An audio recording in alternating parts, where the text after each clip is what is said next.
Okay, Tuesday. Dang it. It's Sunday. Sunday, April 2nd. I should just add it on this one. Screw it.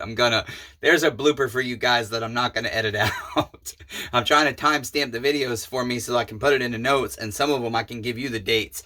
But this is just gonna be basically an educational video. So here we go, neighbors. Hey neighbors, welcome to the Shed Shop. In this episode, I'm gonna show you how to remove the gasket maker from your STIHL 017 or other chainsaw. I'm going to show you a little trick I use. Now, I can do the ultrasonic parts washer with certain solvents or solutions, and that will really help remove this, but not everybody has one of those, neighbors. I can sit here with my sandpaper and sand for hours and hours and hours and hours and hours and hours and hours, but not everybody has time to do that or feels like doing that. Some of us are busy and want to take shortcuts, or just be smart and be patient. Okay, neighbors, so here's one of the tricks I use. I just take me some straight gasoline, or diesel would probably work too. I don't know. I've never tried it. And I just put my cylinder in my small amount of gasoline. Please make sure you use a good container. This is very strong plastic. It's an industrial screw container. And then I'll let that sit for a few hours, sometimes even overnight. The longer you let it sit in the straight gas, the better it is. But Matthew, Permatex, and Durco, and MotoSeal are all gas resistant. Well, yes, they are, neighbors. But the thing is, if you let it soak in it, when it's exposed like this and used and old, it will help it come off. And then, neighbors, you can just take you a simple flat blade and watch, neighbors. I'm going to point you down at the bench. Okay, neighbors, you can just take a blade and now it will come off much easier, neighbors. Okay? If I let this sit longer, I can even sometimes just take a paper towel and wipe it right off. Or take me some old sandpaper, and look how much easier it comes off now, neighbors. Look how simple that is. And again, this is only after about an hour of soaking, neighbors. Okay. So I will take my blade, and I'll just get my main course off here.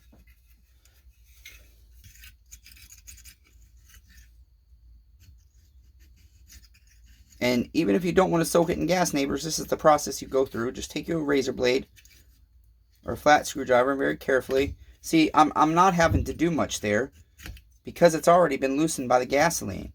And then, hey neighbors, if you're working on other projects like me, sometimes I'll take that and say, okay, I don't have time for this. And I'll stick it back in my gasoline. The other thing you can also do, here's another trick, neighbors. But remember, always wear your safety glasses. You can take you some car parts cleaner, and you can soak you a paper towel and let it sit on there. Or you can just use that somewhat as a cleaner. You spray it on and you sand. You can even do that with gasoline. But neighbors, wear gloves, please. Don't be dumb like the Chainsaw Redeemer. Make sure you go and wear proper PPE, personal protective equipment. See, neighbors, now that's coming off very easy.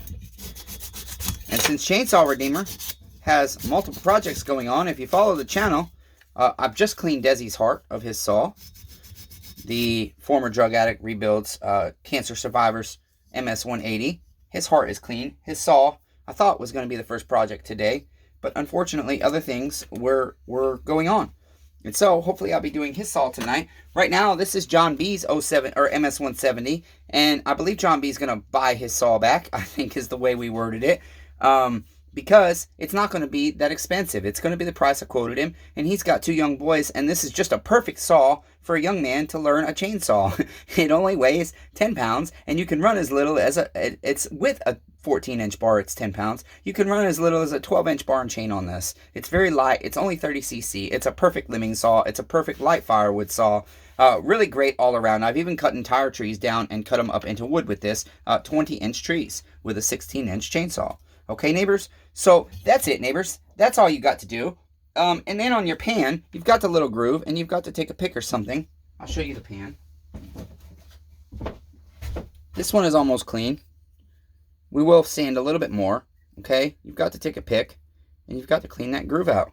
Or you can take a flat screwdriver. And again, neighbors, if you let that sit, just let it sit all night if you can, really. Just let it sit in the gas and be patient. We're going to put this one back in the gas because we've got John's carburetor to rebuild. We're going to teach you how to do that. And we've also got Desi's, and they're the same carburetor. I believe it's an RB77 kit. I have to verify on my Zama list.